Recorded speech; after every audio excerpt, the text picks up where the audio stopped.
The media tell us that white genocide is a myth, a conspiracy theory, something that is not at all real. So imagine my surprise when in Melbourne's best-selling newspaper, the Herald Sun, I read not one, but two articles on white genocide, side by side. First we have "The World Would Be Better Off with Fewer Royal Babies" by Darren Levin on page 23 from Monday, August 5th, 2019, in which he writes that he has 3 children, but it's not our fault, we had twins. But that's for him, not for you. His advice to you is, according to research from Sweden's Lund University, the greatest contribution you could make to the fight against climate change is to have one less child. He uses the recent announcement by Prince Harry that they will be only having 2 children as the hook.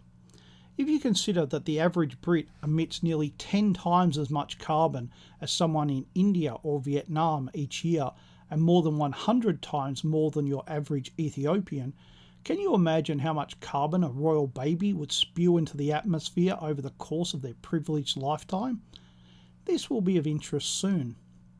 Then we have the second article, "We Should Take Migrants from More Nations" by Theophanous, who was the state member of parliament for Thomastown, just down the road from me.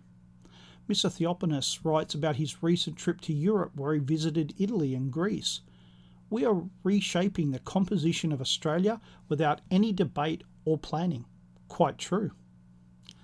Many people I spoke to in Europe told me how much they admired our policy of stopping the boats. But what these supporters of our policies may not know is that alongside our tough policy of stopping a few hundred refugees coming by boat, there has been a massive official immigration program of almost 200,000 each year over the past decade that is changing the demography of Australia. And what most Australians don't know is that there has been an explosion in the number of people flying to Australia on visitor visas and then applying for refugee protection visas, up from 8,547 in 2014-15 to a staggering 27,931 in 2017-18. As a result, Australia has more than 8 million overseas-born residents, or about 30% of its population. The US has about 14%, Germany 15%, and other European countries have even less. He sounds quite concerned, but he even sounds like he agrees with us. But that's just bluff. "I think we need a high migrant intake because we are still building Australia. Study after study has shown that it is good for our economy, and as long as people we admit are supportive of our democratic values and respect our laws, I am okay with that. But as I have argued, we must diversify our intake.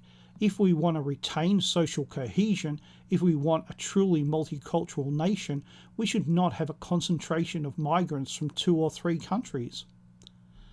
When we talk about white genocide, this is what we are talking about. One article tells us whites to have less children, and the second tells us that we need more immigration. If whites were encouraged and supported in having their own children, then we would not need immigration to create a bigger economy. And encouraging people from poor countries to come to the West increases environmental issues, but each in their own way supports our destruction. At each turn, they want less whites and more foreigners. I would also point out that many people inside and outside Australia think that Australia's immigration policy is the height of good policy. However, what Mr. Theophanous writes is correct. We are reshaping the composition of Australia without any debate or planning.